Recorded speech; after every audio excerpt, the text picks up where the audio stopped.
Hello everyone, I am Astha, Assistant Professor from Indraprastha Law College, and this is our fourth video for contract for LLB 3 years. And in this video we will cover up a topic pledge. So first of all we will discuss the definition of pledge, pawner and pawnee. So pledge, pawner and pawnee is defined under section 172 of Indian Contract Act. The bailment of goods as security for payment of a debt or performance of a promise is called pledge.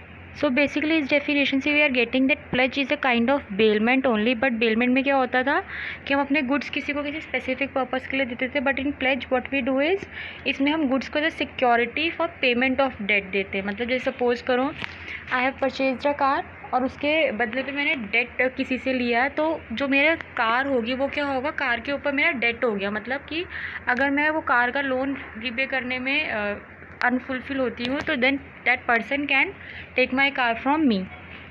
The bailor in this case called the bailor pawnor. अब क्या होता है, जैसे bailment में baler कहा जाता था, वहीं पे इस केस में जो बेलर होता है उसको पॉनर कहा जाता है और जो बेली होता है उसको पॉनी कहा जाता है.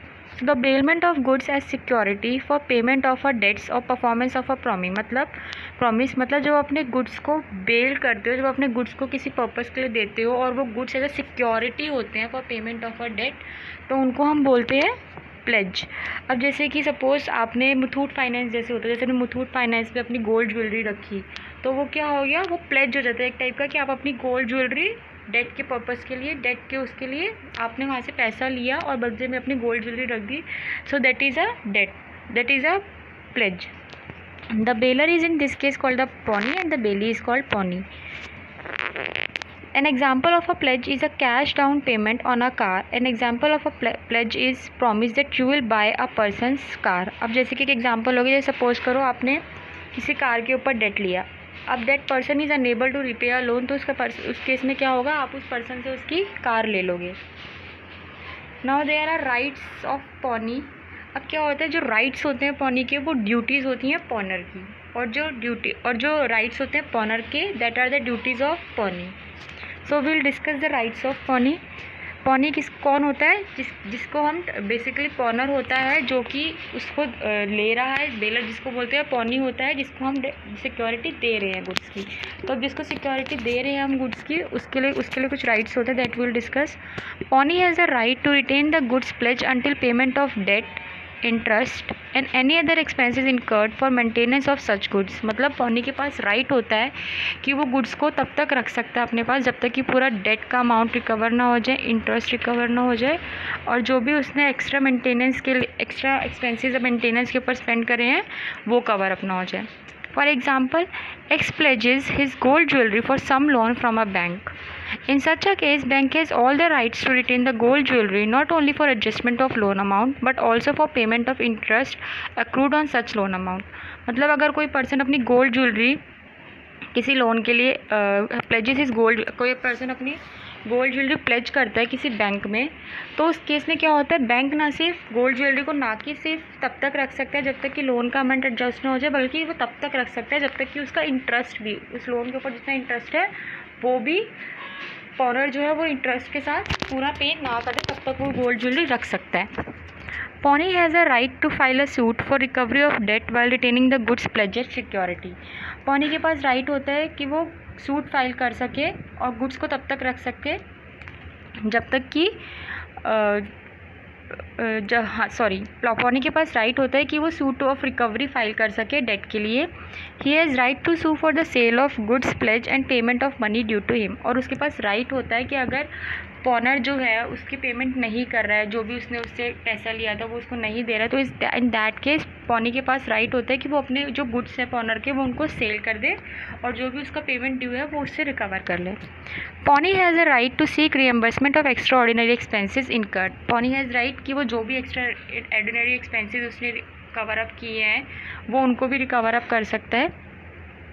बट इन दैट केस वो गुड्स को रिटेन नहीं कर सकता, वो सिर्फ अपने एक्स्ट्रा ऑर्डिनरी एक्सपेंसेस को इनकर कर सकता है, लेकिन वो गुड्स रिटेन कर सकता है। In that case pawnee has a right to sell the goods after giving reasonable notice and time to pawnor. अब पॉनी क्या है, वो एकदम से इंस्टेंटली गुड्स नहीं सेल कर सकता पॉनर के, उसको पॉनर को कुछ टाइम पीरियड देना होता है कि हाँ भाई, I am giving you 6 months time period, अगर आप मेरा अमाउंट रिटर्न नहीं करोगे तो I will sell your goods.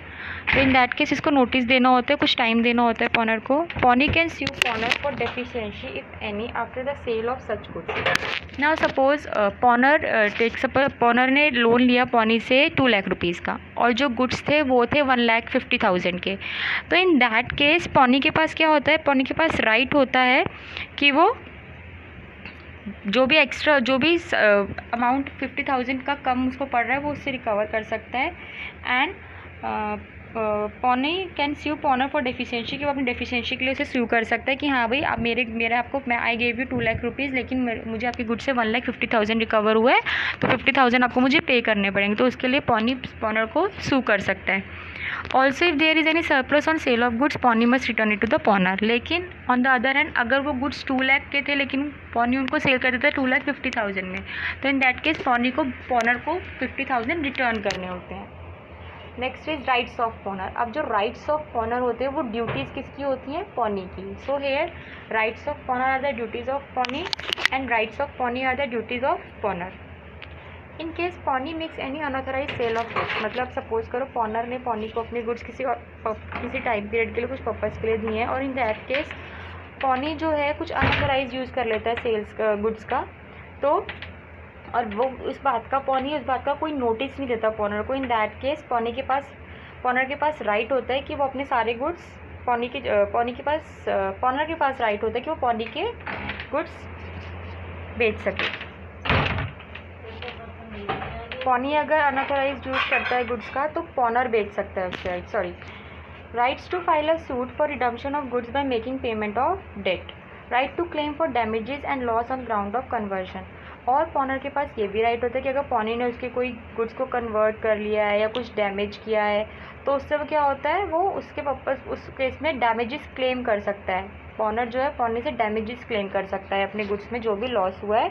और अगर पॉनी कोई अनऑथराइज यूज़ करता है सेल ऑफ गुड्स में, तो उसमें क्या होता है, पॉनर के पास राइट होता है कि वो या तो डैमेजेस क्लेम कर ले या फिर अपना जो भी पैसा उसमें स्पेंड हुआ है, उसको जो भी लॉस हुआ वो कवर अप कर ले। Now there are 2 other parties, pledgee and pawnee. वो सेम ही होता है पॉनर और पॉनी के। जो पर्सन लोन ले रहा है उसको हम बोलते हैं प्लेजर, जिसको हम पॉनर बोलते हैं। And with whom the goods are pledge, और जिसके पास हमने अपने गुड्स रखे हैं जिसको हम पॉनी बोलते हैं, उसको हम क्या बोलते हैं, प्लेजी भी बोलते हैं। So pawnor is also called the pledger and pawnee is also called the pledgee. तो basically what pledge is, pledge में क्या होता है, आप अपना बेसिकली जब लोन लेते हो किसी से और उस लोन के पर्पस के लिए आप अपनी कोई गुड्स एज अ सिक्योरिटी देते हो, that is called the pledge. So in this video we have discussed what is pledge, that is discussed under section 172 of Indian Contract Act 1872, and in our next video we will discuss our topic law of agency.